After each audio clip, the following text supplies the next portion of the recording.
What's going on, everyone out there in YouTube land? So today we're going to do a quick one. Today we're going to check out the new RBA section for the TFV12 Prince tank from SMOK.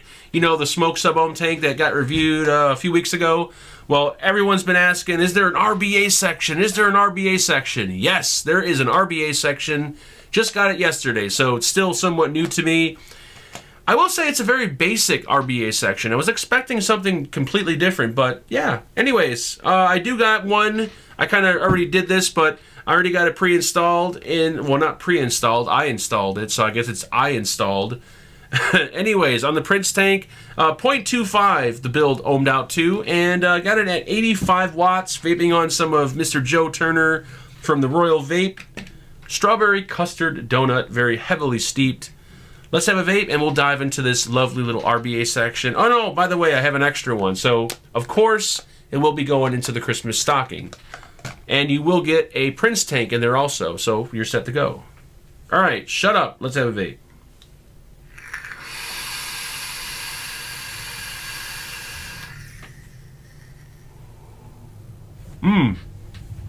This build worked out beautifully for this device, or for this tank. Now, the RBA section was sent over by SMOK for the purpose of this review. I did do a search online, found it over at a few vendors like Heaven Gifts.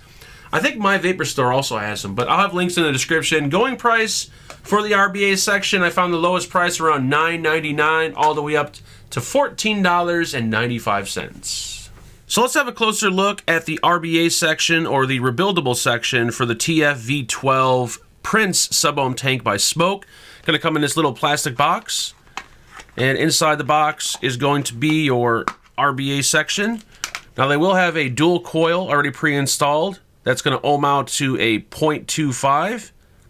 They're going to toss in some Japanese organic cotton. You're going to get an Allen key, some extra post screws, and an O-ring.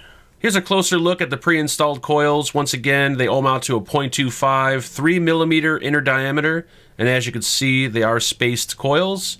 And the build we're going to do is actually going to be much different. A much smaller coil.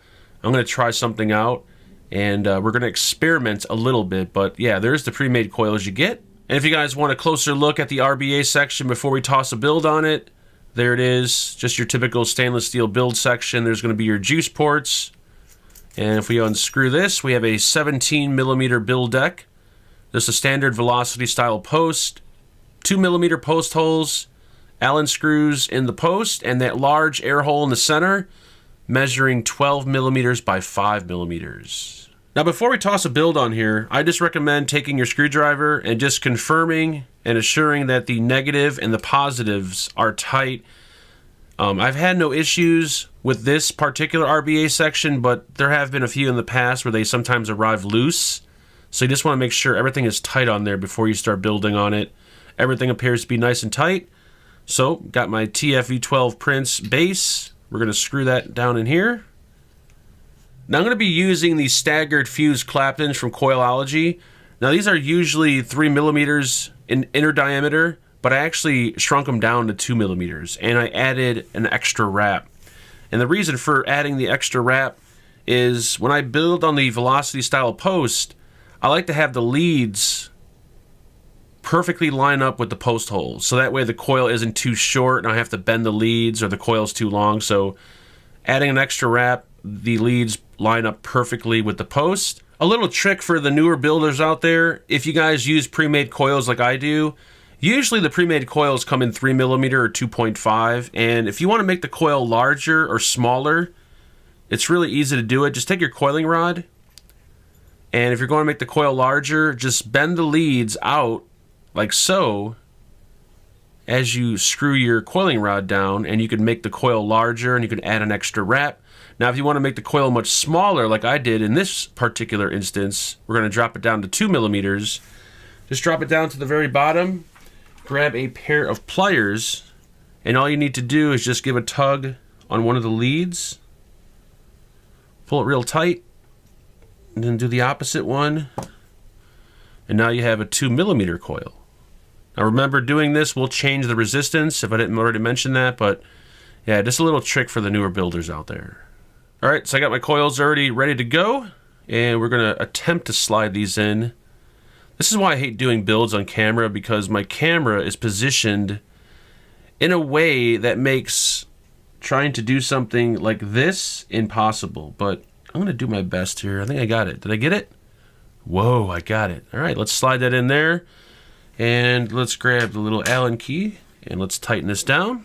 Now we can clip the leads. Now, what you can do if you want to make things a little bit easier is you can install your coil, don't screw it down, clip the leads, and then that way you can match up the other coil and know exactly where to clip the leads at, and then you can mount it and screw it down, so that way you avoid having to try to fit your cutters in here, especially when you get that second coil in here. It's going to be really hard to cut these leads, so you might want to pre-cut them, but I usually do it like this, and then the second coil I install, I pre-cut. So we got the coils installed, and I got them pretty straight. I'm going to try to do a compressed coil. I don't want to really do a spaced coil.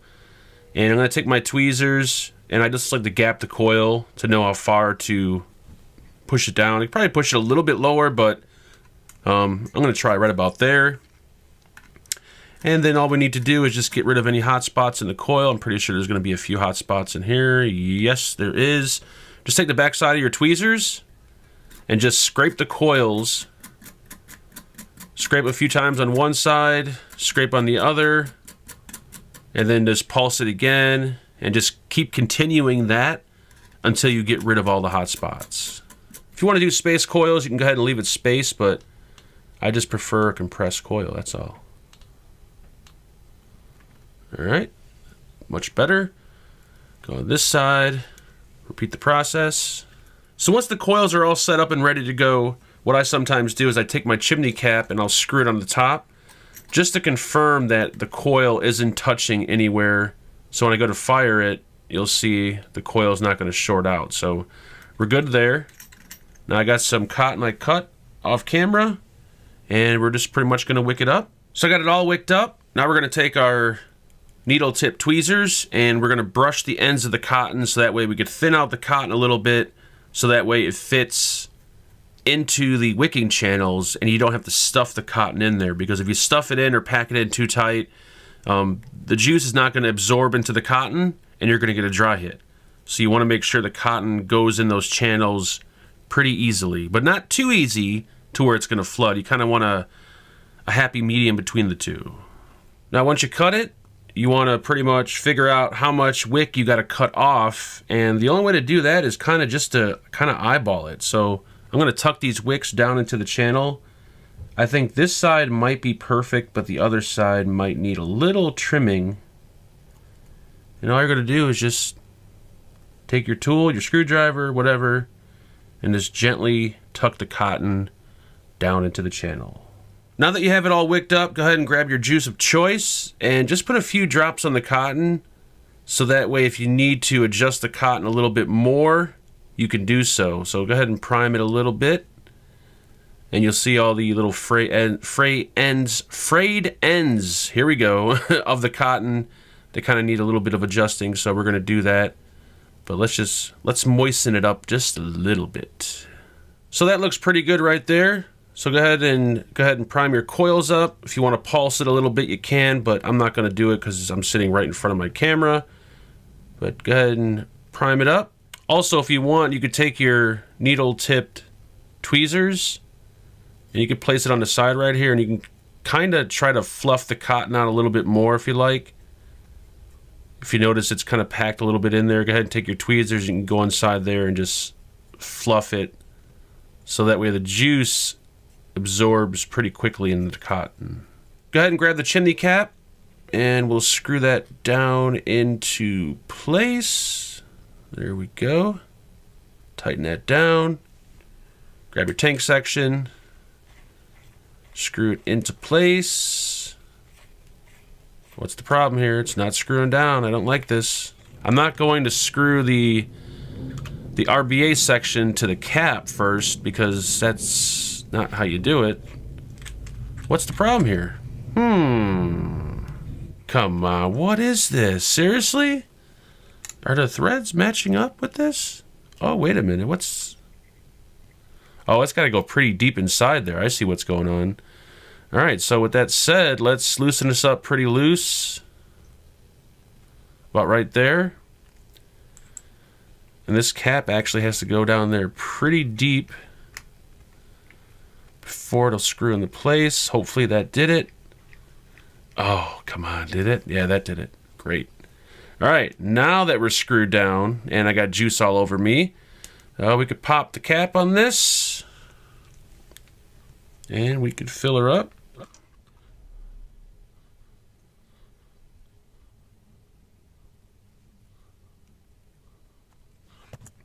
Got it all filled up, and that's pretty much going to be it, guys, for the up close and personal with the new RBA section for the Prince. Let's jump back up and let's have a vape. So let's have a quick vape off it, and I guess we're not going to talk too much about it because it's only an RBA section and it's kind of been done before, so there's not really much to talk about here. I just kind of wanted to show you guys, you know, the RBA section itself, how to build on it, and I guess that's pretty much it. So I'm not sure what I'm doing here. I'm not sure what I'm doing right here, but let me have a vape really quick.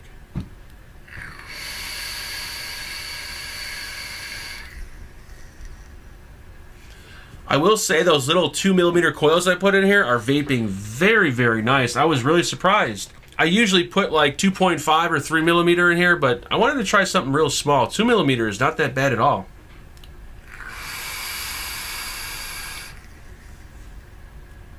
Very nice. So that's it. A nice little RBA section if you want to, you know, turn your sub-ohm tank into a rebuildable.